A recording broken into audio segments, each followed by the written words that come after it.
नमस्कार. सर्वप्रथम सर्वांना श्री स्वामी समर्थ. जय जय स्वामी समर्थ. स्वामी भक्त हो. सर्वप्रथम आपण स्वामींचा गजर करून मग आपल्या आजच्या सेवेला सुरुवात करूयात. चला तर मग. अनंत कोटी ब्रह्मांड नायक राजाधिराज योगीराज परब्रह्म सद्गुरु श्री अक्कलकोट निवासी पूर्ण दत्तावतार दिगंबर यतिवर्य श्री स्वामी समर्थ महाराज की जय. अवधूत चिंतन श्री गुरुदेव दत्त श्री स्वामी समर्थ. जय जय स्वामी समर्थ.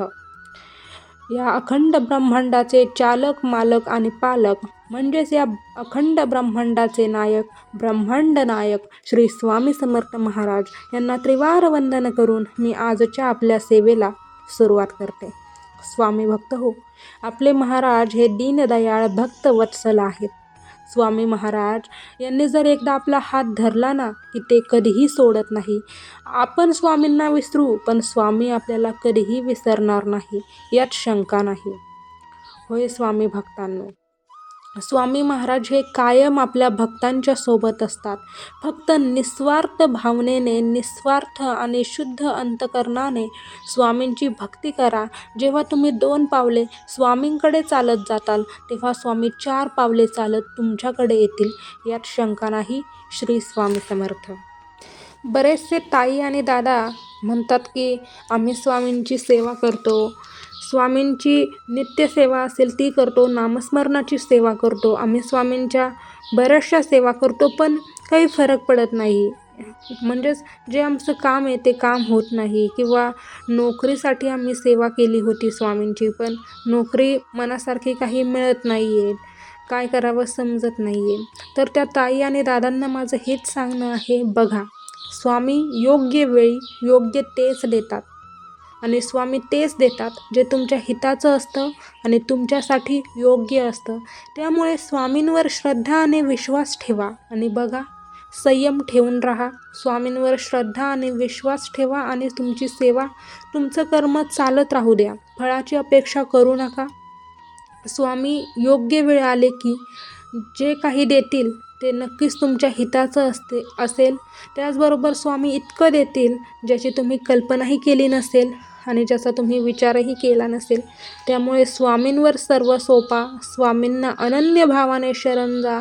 स्वामी तुमच्या जीवनाचा योगक्षेम स्वतः वाहतील, यात शंका नाही. श्री स्वामी समर्थ. दुसरं म्हणजे मला एक सांगायचं आहे की तुमच्या त्रासाचं कारण एकच असतं, ते म्हणजे अपेक्षा. तुम्ही जास्त अपेक्षा ठेवल्या की तुम्हाला जास्त त्रास होणार. मग त्या अपेक्षा तुम्ही देवाकडून ठेवा किंवा तुमच्या आजूबाजूच्या लोकांकडून ठेवा, तुमच्या नातेवाईकांकडून ठेवा किंवा कोणाकडूनही जर तुम्ही अपेक्षा केल्या तर तुम्हाला त्रास म्हणजे त्रास होणारच, यात शंका नाही. त्यामुळे अपेक्षा करणं हे सोडून द्या. त्याचबरोबर दुसरा विषय म्हणजे आपल्या त्रासाची कारणे खूप असतात की ज्याने आपण रडतो, भावनिक होतो, आपल्याला खूप त्रास होतो, परेशान होतो आपण. तर अशी बरीचशी कारणं असतात. आपल्याला होणारा त्रास असतो, शारीरिक व्याधी असतात, मानसिक त्रास असतो, येणारी संकटे असतात, समस्या असतात, अडचणी असतात, अडथळे असतात, प्रॉब्लेम्स असतात, चिंता असतात, ताणतणाव असतात. हे घोर कलियुग आहे आणि या कलियुगात या सर्व गोष्टींना ऊत आलेला आहे, याचा व्याप वाढलेला आहे. त्यामुळे स्वामींचं नामस्मरण करा. स्वामींच्या नामस्मरणाने या सर्व गोष्टीतून तुम्ही सुखरूप सुटाल, तुमची सुटका होईल, तुम्हाला मार्ग सापडतील, तुमची कामे मार्गे लागतील, अडथळे बाजूला होतील, अडचणीतून तुम्ही सुटाल, यात शंका नाही. त्याचबरोबर या कलियुगात एखाद्या निर्दोष, असहाय, निर्बल व्यक्तीला त्रास दिला जातोच.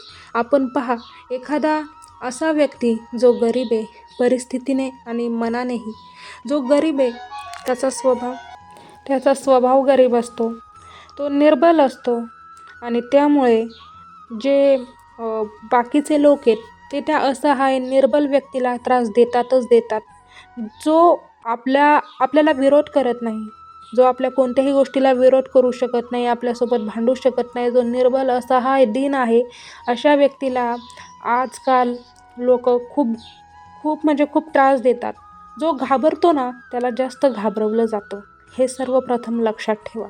जो व्यक्ती घाबरणारा असतो ना आणि जो घाबरतो ना त्याला जास्त घाबरवलं जातं, त्याला जास्त त्रास दिला जातो.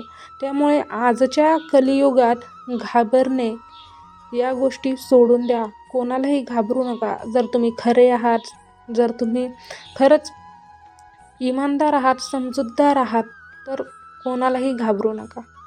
त्याचबरोबर आजच्या काळात अशा व्यक्तींवर अन्यायही खूप मोठ्या प्रमाणात केला जातो.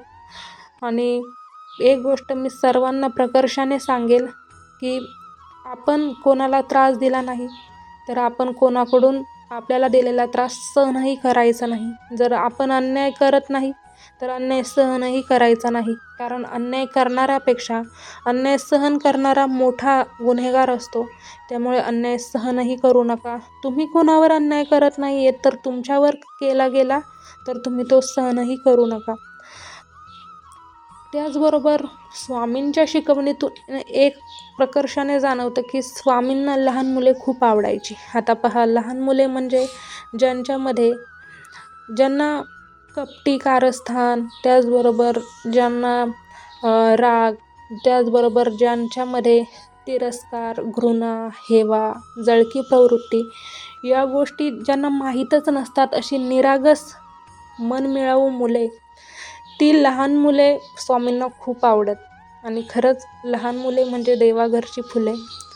त्याचबरोबर स्वामींचं झाडांवरही खूप प्रेम असायचं. स्वामी जर का कोणी म्हणजे स्वामी जेव्हा सगुण रूपात अक्कलकोटमध्ये होते तेव्हा जर का कोणी झाडांची पाने, फुले तोडली किंवा शेंडे खुडले तेव्हा स्वामींना खूप राग यायचा. स्वामी त्यांना म्हणायचे की अरे त्यांनाही जीव असतो, अरे त्यांनाही वेदना होतात, का त्यांना त्रास देत आहे. स्वामींना खूप राग यायचा.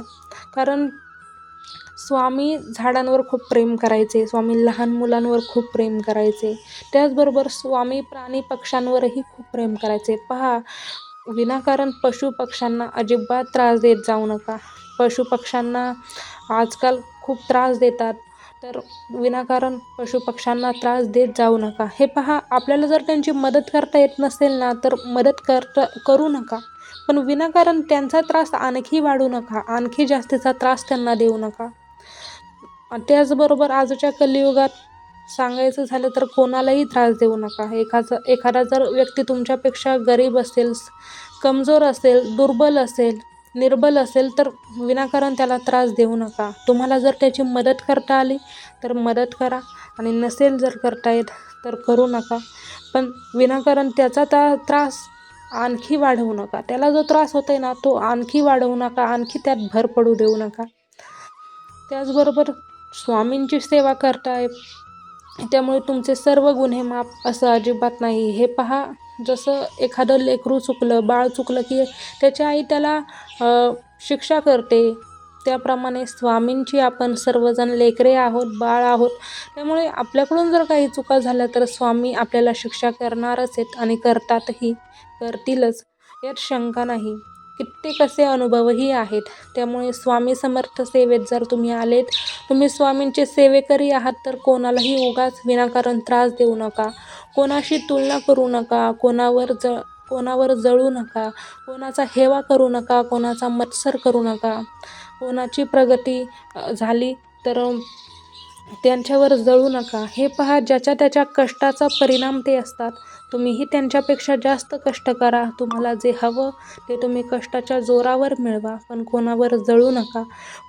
कोणावर जळकी प्रवृत्ती दाखवू नका. सर्वांसोबत मन मिळवून राहा. हेच आपल्याला स्वामींच्या शिकवणीतून कळतं. त्याचबरोबर गरीब, दीनदुबळ्या, असहाय, अपंग लोकांची मदत करा. कारण भगवंताने आपल्याला त्या पात्र बनवलेलं आहे. त्यामुळे आपली पात्रता विसरू नका. सर्वांची मदत करा. पशुपक्ष्यांना त्रास देऊ नका. त्याचबरोबर सर्वांशी मन मिळून मिळते जुळते घ्या. सर्वांसोबत चांगले वागा, चांगले राहा. हेच आपल्याला स्वामींच्या शिकवणीतून कळतं. त्याबरोबर आपल्यालाही बरेचसे जण लोक त्रास देत असतात.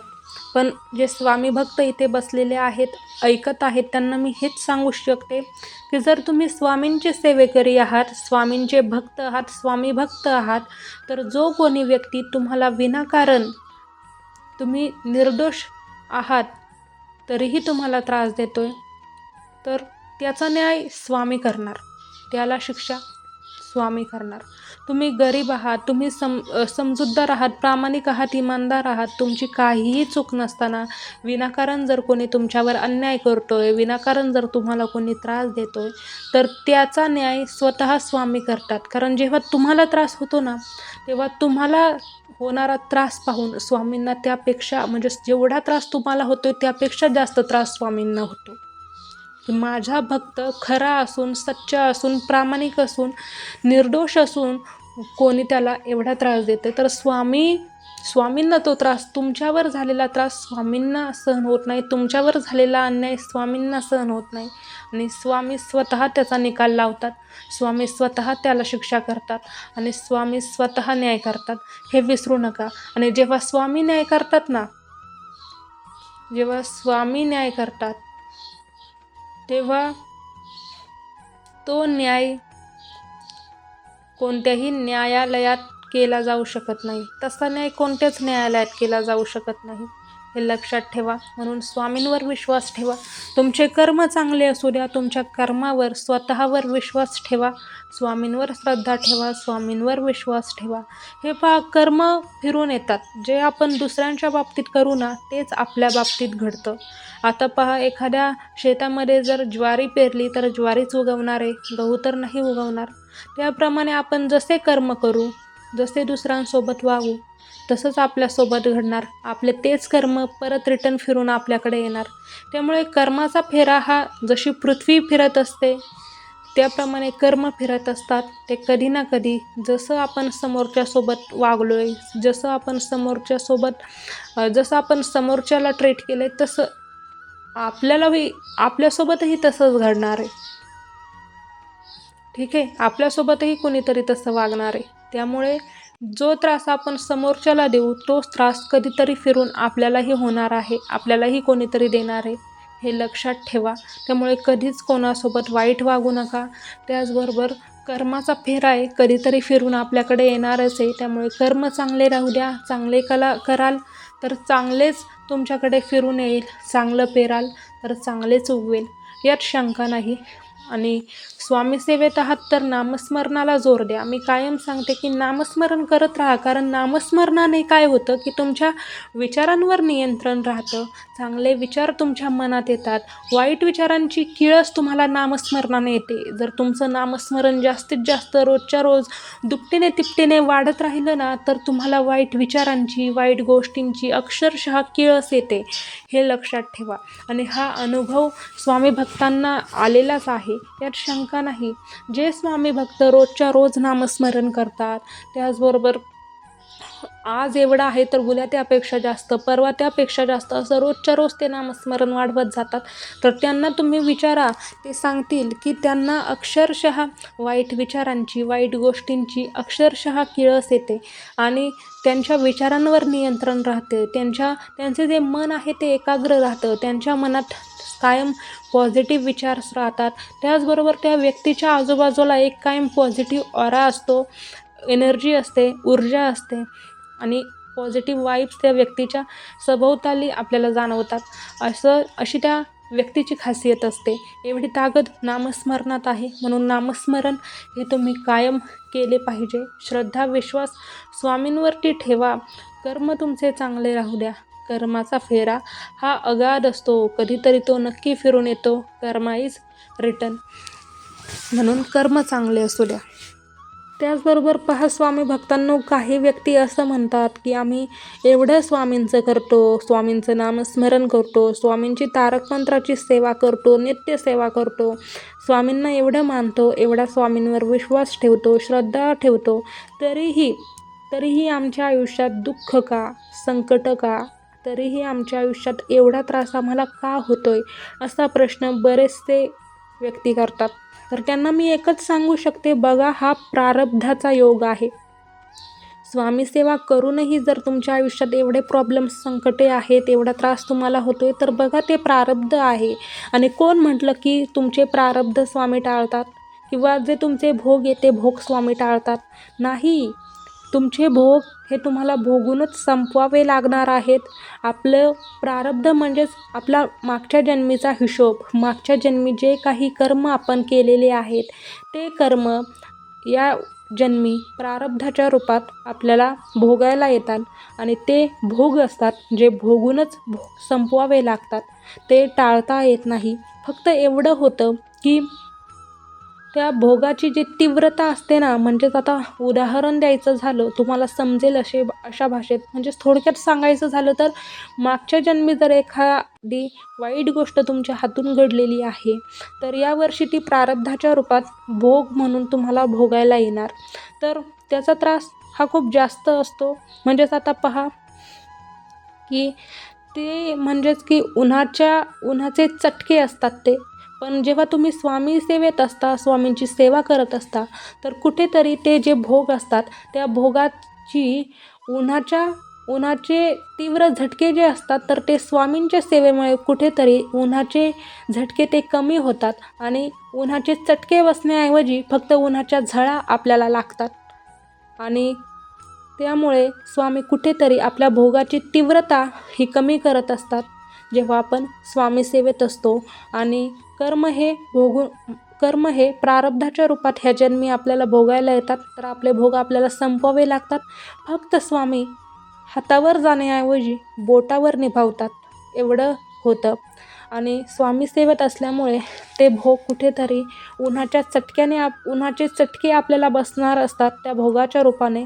पण तुम्ही स्वामी सेवेत जर असाल तर ते उन्हाचे चटके लागण्याऐवजी किंवा उन्हाचे चटके आपल्याला बसण्याऐवजी कुठेतरी फक्त स्वामी सेवेमुळे किंवा स्वामी सेवेच्या ताकदीमुळे फक्त उन्हाच्या झळाच आपल्याला लागतात. म्हणजे हातावर जाण्याऐवजी बोटावर निभावतं, अशी ही भोगाची संकल्पना. त्यामुळे स्वामी सेवेत आहात तरीही त्रास होतोय, तर यात स्वामींचा दोष नाही, हे तुमचे प्रारब्ध आहेत जे तुम्हाला भोगावे लागतात. पण स्वामी सेवेमुळे तीव्र उन्हाचे चटके ती फक्त उन्हाच्या झळा बनून जातात आणि प्रारब्धाचे भोग हे तुम्हाला भोगायला लागतात, एवढं लक्षात ठेवा. त्यामुळे स्वामी सेवेत टिकून राहा. हे पहा, स्वामी सेवेत येणं खूप सोपं आहे, खूप सोपं. पण स्वामी सेवेत टिकायला खरंच भाग्य लागतं आणि खरंच ताकद लागते स्वामी सेवेत टिकून राहायला. त्यामुळे स्वामी सेवेत येणं सोपं आहे, पण टिकून राहणं अवघड आहे. त्यामुळे स्वामी सेवेत टिकून राहा. आयुष्यात चढ उतार सुरूच असतात, पण स्वामी सेवेत आल्यावर नामस्मरणाने, स्वामींच्या सेवेने तुम्हाला तो चढ उतारही जाणवणार नाही. कधीही कोणतंही संकट आलं तरी तुम्ही त्या समस्येचा, त्या संकटाचा सामना करून निघता, एवढी ताकद स्वामी सेवेत आहे. आणि स्वामी तेवढं बलवान आपल्याला बनवत असतात, तेवढं निशंक आणि निर्भय आपल्याला करत असतात. म्हणून स्वामींच्या सेवेत राहा. स्वामी सेवेमुळे आयुष्य सुखकर होऊन जाईल, आयुष्य स्वामीमय होईल. आणि स्वामी सेवेचा जो आनंद आहे किंवा स्वामीमय जीवनाचा जो आनंद आहे, तो या पृथ्वी तलावर, या ब्रह्मांडात कुठेही नाही, यात शंका नाही. इथे बसलेले जे स्वामी भक्त आहेत, जे ऐकत आहेत, तर त्यांना माहिती आहे की स्वामी महिमा अगाध आहे आणि स्वामीमय जीवन काय असतं हे त्यांना विचारा, ज्यांचे जीवन स्वामी सेवेने स्वामीमय झाले आहे. श्री स्वामी समर्थ. जय जय स्वामी समर्थ. त्याचबरोबर आता मागे एका दादांनी प्रश्न केला होता की स्वप्नामध्ये स्वामींची मूर्ती दिसत आहे, त्याचबरोबर स्वप्नामध्ये स्वामींची प्रतिमाही सारखी दिसत असते, तर याचा याचा अर्थ काय? स्वामींचा हा कोणता संकेत आहे? तर पहा, जे नवीन स्वामी भक्त आहेत त्यांनाही हा प्रश्न असतो. तर या प्रश्नाचे उत्तर असे आहे की जेव्हा आपल्या स्वप्नामध्ये तुम्ही नवीन स्वामी भक्त आहात आणि तुमच्या स्वप्नामध्ये वारंवार स्वामींची मूर्ती दिसत आहे, त्याचबरोबर स्वामींची प्रतिमाही दिसत आहे, तर या स्वप्नाचा अर्थ असा आहे, या स्वप्नाचा संकेत असा आहे जो स्वामींना तुम्हाला द्यायचा आहे. तर तो संकेत असा आहे की स्वामी तुम्हाला सांगतायत की जी माझी तू सेवा करत आहे ती सेवा आणखी वाढव, हे तुम्हाला स्वामी सांगत आहे. पहा, स्वप्नात स्वामींची प्रतिमा दिसणे, स्वप्नात स्वामींची मूर्ती दिसणे, याचा हा संकेत हाच आहे याचा अर्थ हाच आहे की स्वामींची तुम्ही जी सेवा करत आहात ना, ती सेवा जी तुम्ही आधी करत होते त्या आधीच्या सेवेपेक्षा तुमची सेवा आणखी वाढवा, असं तुम्हाला स्वामी सांगत आहे. आणि असा या स्वप्नाचा अर्थ आहे आणि असा हा संकेत आहे जो स्वामींना तुम्हाला द्यायचा आहे. त्यामुळे तुमची सेवा आणखी वाढवा, तुमची भक्ती आणखी वाढवा. स्वामींची इच्छा आहे की तुम्ही तुमची सेवा आणखी वाढवावी आणि म्हणून स्वामी तुम्हाला हा संकेत देत आहेत. तर स्वामी भक्तांनो, आजची झालेली संपूर्ण सेवा ही स्वामीचरणी समर्पित. भेटूयात पुढच्या सेवेमध्ये. पुन्हा एकदा स्वामींचा गजर करून आपली सेवा जी आहे तिला पूर्णविराम देऊयात. चला तर मग. अनंत कोटी ब्रह्मांड नायक राजाधिराज योगीराज परब्रह्म सद्गुरु श्री अक्कलकोट निवासी पूर्ण दत्तावतार दिगंबर यतिवर्य श्री स्वामी समर्थ महाराज की जय. अवधूत चिंतन श्री गुरुदेव दत्त. श्री स्वामी समर्थ. जय जय स्वामी समर्थ. धन्यवाद.